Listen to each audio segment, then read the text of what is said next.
جس کا ذکر عبادت، جس کو دیکھنا عبادت، جس کے ساتھ ساتھ چلے حق، جس کی پاکی کا گواہ خود رسول خدا، جس کو ستانا نبی کو ستانا، جس کے جود و سخا پر آیت گواہ، جس کی طہارت کا اعلان حدیث قصہ، جس نے حالت رکوع میں کی زکات ادا، جو شب ہجرت تلواروں تلے سو گیا، جس پر ہو میری جان فدا، وہ ہے میرا مشکل کشا، میرا مولا علی۔ آج 13 رجب المرجب، وہ مبارک دن جب آغوش مصطفیٰ میں ابو تراب آئے، بندگان خدا کو خلیفہ، اہل ولا کو مولا،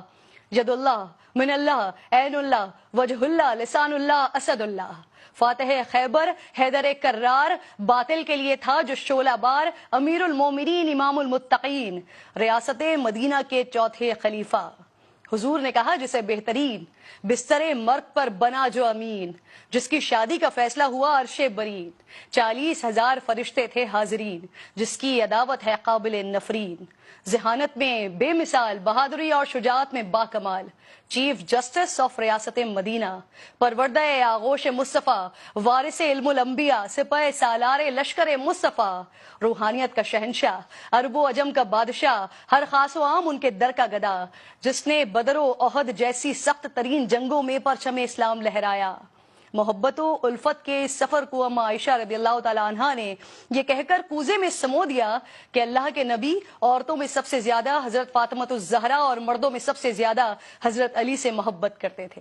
نبی پاک صلی اللہ علیہ وآلہ وسلم نے ریاست مدینہ کے ذریعے جس حقیقی فلاحی ریاست کی بنیاد رکھی تھی، مولا علی شیر خدا نے اپنے عہد و خلافت میں اسی روش کو بطور جاری رکھا۔ بطور امیر آپ نے کبھی دارالامارہ میں قیام نہیں کیا، بلکہ یہاں غربا کو رہائش دی اور خود اپنے کچے مکان میں ہی رہے۔ قومی خزانے سے، حکومتی خزانے سے ایک پائی اپنے اہل خانہ کے لیے یا اپنے لیے کبھی خرچ نہیں کی۔ کئی بار تو نوبت یہ آ گئی کہ کپڑے اور غذا خریدنے کے لیے آپ کو اپنی تلوار اور زرہ تک فروخت کرنی پڑ گئی۔ چشمے فلک نے وہ نظارہ بھی دیکھا کہ مسلمانوں کا خلیفہ جو کی روٹی پانی میں ڈبو کر کھاتا تھا، اور روٹی بھی جو اس قدر خشک اور باسی کے ہاتھ سے ٹوٹتی نہیں تھی۔ آپ اسے زانوں سے دو لخت کیا کرتے تھے، اور جب کسی نے حیرت سے پوچھا کہ یا امیر المومنین، آپ روٹی کے خشک ٹکڑے کھا رہے ہیں، تو فرمایا رسول خدا صلی اللہ علیہ وآلہ وسلم اس سے بھی زیادہ سوکھی روٹی کھایا کرتے تھے، اور میرے کپڑوں کی بنسبت زیادہ کھردرے کپڑے پہنا کرتے تھے، اور اگر میں نے حضور کے طریقے کو چھوڑ دیا تو ڈر ہے کہ میں ان سے بچھڑ جاؤں گا۔ البتہ خود جو کی روٹی کھانے والا اور پھٹے ہوئے جوتے کو سی سی کر پہننے والے حاکم کا رعایا کے لیے دستور یہ تھا کہ مسکینوں کو تلاش کر کے ان کو سوال سے بے نیاز کرتے تھے، غریبوں کو تلاش کر کے ان کی حاجتیں پوری کرتے تھے، اور پھر جب رات گہری ہو جاتی تو دیگر امور سے الگ ہو کر عبادت میں مشغول ہو جاتے تھے۔ آپ کی شہادت کے بعد فقراء اور مساکین کو علم ہوا کہ تاریکی شب میں ان کی مدد کرنے والا، بوریاں اپنی پشت پر لاد کر اناج بانٹنے والا تھا کون۔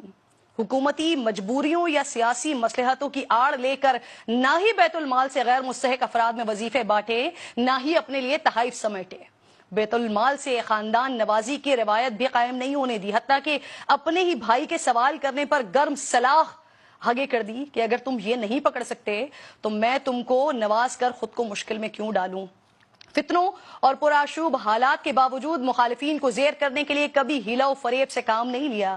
حکومتی اختیارات کو ذاتی انتقام کے لیے استعمال نہیں کیا، بہتان تراشی نہیں کی، کسی کو جرم سے پہلے سزا نہیں دی، کسی پر اس کام کا الزام نہیں لگایا جو اس نے کیا نہیں، اور سیاسی مصلحتوں کے پیش نظر مجرموں کو بھی کبھی معاف نہیں کیا۔ صوبے کی گورنری کے لیے اپنے خاندان اور قبیلے کو ترجیح دینے کے بجائے اہل افراد کی تقرریاں کی، خیانت کاروں کو عہدے سے دور رکھا، اور جنہیں منصب دیے ان کی کڑی نگرانی بھی کی، مواخذے بھی کرتے رہے۔ جس طرح دوسروں کے احتساب میں سخت تھے، ویسے ہی اپنے قانونی اور عدالتی معاملات میں بھی برابری کے قائل تھے۔ حاکم وقت اور امیر المومنین ہونے کے باوجود قاضی القضاء، جس کو موجودہ زبان میں چیف جسٹس کہا جاتا ہے، ان کے سامنے ایک عام فرد کی حیثیت سے جاتے تھے، بار بار طلبی پر حاضر ہوتے۔ قاضی امیر کے عہدے سے مروب نہیں ہوتا، اور امیر بھی فیصلہ اپنے خلاف آنے پر اسے خوش دلی سے قبول کرتے۔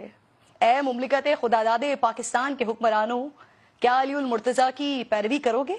ان کے طرز حکمرانی کو اپناؤ گے؟ ورنہ جن حالات میں 70 سالوں سے ہیں